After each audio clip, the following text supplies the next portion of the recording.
Assalamualaikum warahmatullahi wabarakatuh. Perkenalkan, nama saya Rismayanti. Saya dari program studi pendidikan biologi. Di sini saya akan menjelaskan respirasi pada tumbuhan. Baiklah, terlebih dahulu kita ketahui apa itu arti respirasi. Respirasi yaitu proses penguraian bahan makanan yang menghasilkan energi, di mana energi ini sangat dibutuhkan oleh aktivitas manusia. Respirasi ini juga terjadi di stomata atau di mulut daun. Adapun macam-macam respirasi pada tumbuhan yaitu terbagi atas dua bagian. Yang pertama itu respirasi aerob dan yang kedua itu respirasi anaerob. Di mana respirasi aerob ini yaitu respirasi yang membutuhkan oksigen. Salah satu contohnya yaitu proses memproduksi ATP. Kemudian yang kedua itu respirasi anaerob, di mana respirasi anaerob yaitu respirasi yang tidak membutuhkan oksigen. Salah satu contohnya yaitu pembuatan tape. Selanjutnya, mekanisme respirasi pada tumbuhan terbagi atas 4 bagian. Yang pertama glikolisis, yang kedua dekarboksilasi oksidatif, yang ketiga siklus Krebs, yang keempat transport elektron. Baiklah, di sini saya akan menjelaskan satu persatu tahapan dalam mekanisme respirasi pada tumbuhan. Yang pertama itu glikolisis. Glikolisis itu terbagi atas dua kata, yaitu gliko dengan lisis, di mana gliko artinya glukosa, sedangkan lisis artinya pemecahan. Jadi glikolisis yaitu pemecahan glukosa. Proses dan tahapan terjadinya glikolisis. Pertama, glukosa diubah terlebih dahulu menjadi glukosa 6-fosfat dengan bantuan enzim heksokinase. Pada tahap ini memerlukan ATP yang dapat melepaskan energi untuk diubah menjadi ADP. Kemudian, glukosa 6-fosfat diubah menjadi fruktosa 6-fosfat yang akan dikatalis enzim fosfoheksoisomerase. Tahap ketiga, fruktosa 6-fosfat diubah menjadi fruktosa 1,6 bifosfat. Pada reaksi ini akan dikatalis oleh enzim fosforuktokinase dan membutuhkan energi dalam bentuk ATP. Selanjutnya, 1,6 bifosfat yang mempunyai 6 atom C dipecah menjadi gliserildehid 3-fosfat yang memiliki 3 atom C serta dihidroksil aseton fosfat, yang mana proses reaksi yang terjadi dikatalisis oleh enzim aldolase. Kemudian pada satu molekul dihidroksil aseton fosfat yang terbentuk selanjutnya diubah menjadi gliserildehid 3-fosfat dengan bantuan enzim triosa fosfat isomerase, yang mana enzim tersebut bekerja secara bolak-balik. Itu berarti bahwa bisa mengubah gliserildehid 3-fosfat diubah menjadi dihidroksil aseton fosfat. Kemudian gliserildehid 3-fosfat selanjutnya diubah menjadi 1,3 bifosfogliserat dengan bantuan enzim gliseraldehid 3-fosfat dehidrogenase. Dalam proses ini terbentuklah NADH. Kemudian 1,3 bifosfogliserat diubah menjadi 3-fosfogliserat dengan bantuan enzim fosfogliserat kinase. Energi yang dilepaskan dalam reaksi ini dalam bentuk ATP. Selanjutnya, 3-fosfogliserat tersebut diubah menjadi 2-fosfogliserat dengan bantuan enzim fosfogliserat mutase. Kemudian 2-fosfogliserat tersebut diubah menjadi fosfoenol pirufat dengan bantuan enzim enolase. Kemudian fosfoenol pirufat yang dihasilkan diubah menjadi pirufat yang akan dikatalisis enzim pirufat kinase. Dalam tahap ini juga dihasilkan ATP. Selanjutnya, mekanisme dekarboksilasi oksidatif.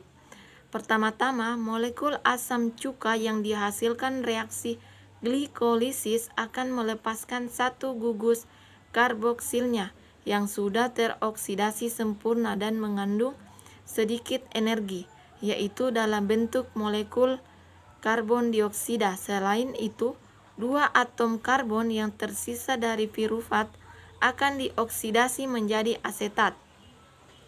Selanjutnya, asetat akan mendapat transfer elektron dari NAD+ yang tereduksi koenzim A.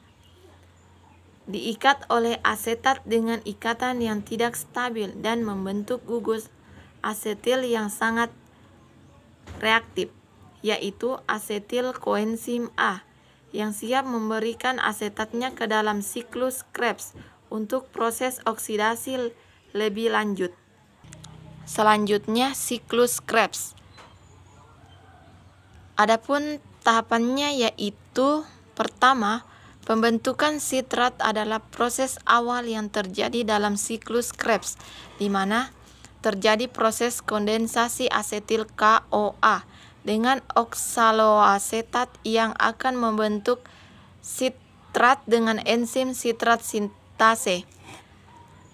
Kemudian, sitrat yang dihasilkan dari proses sebelumnya akan diubah menjadi isositrat dengan bantuan enzim ekonitase. Selanjutnya, enzim dehidrogenase isositrat mampu mengubah isositrat menjadi alfa-ketoglutarat dengan bantuan NADH. Dalam proses reaksi ini juga terjadi pelepasan satu molekul karbon dioksida. Kemudian, alfa-ketoglutarat mengalami proses oksidasi sehingga akan menghasilkan suksinil CoA. Selama oksidasi ini NAD+ menerima elektron menjadi NADH+, enzim yang mengkatalisis reaksi ini adalah alfa-ketoglutarat dehidrogenase. Selanjutnya, suksinil CoA diubah menjadi suksinat. Energi yang dilepaskan digunakan untuk mengubah guanosin difosfat dan fosforilasi menjadi guanosin trifosfat. GTP ini kemudian dapat digunakan untuk membuat ATP. Selanjutnya, suksinat yang dihasilkan dari proses sebelumnya akan dioksidasi menjadi fumarat. Ketika oksidasi inilah FADA akan menerima elektron dan menjadi FADH+. Enzim suksinat dehidrogenase mengkatalisis pemindahan 2 hidrogen dari suksinat. Selanjutnya adalah proses hidrasi. Proses ini menyebabkan terjadinya penambahan atom hidrogen pada ikatan karbon sehingga menghasilkan produk berupa malat. Malat kemudian dioksidasi untuk menghasilkan aksaloasetat dengan bantuan enzim malat dehidrogenase. Aksaloasetat inilah yang akan menangkap asetil CoA sehingga siklus Krebs dapat terus-menerus terjadi. Hasil akhir dari tahap ini juga berupa NADH. Selanjutnya, transport elektron. Transport elektron yaitu tahap di mana pengubahan NADH dan FADH menjadi energi dalam bentuk ATP yang digunakan dalam tubuh. Maka, total respirasi aerob pada tumbuhan yaitu 38 ATP. Akan tetapi, di dalam proses glikolisis terjadi proses perpindahan sehingga membutuhkan 2 ATP. Jadi, hasil bersih yang dihasilkan oleh respirasi aerob yaitu 36 ATP. Selanjutnya, faktor-faktor yang mempengaruhi respirasi. Yang pertama itu suhu, cahaya, kadar CO2 dan udara, kadar air dalam jaringan, luka dan stimulus mekanik, garam-garam mineral. Demikian materi yang dapat saya bawakan, kurang dan lebihnya mohon dimaafkan. Wassalamualaikum warahmatullahi wabarakatuh.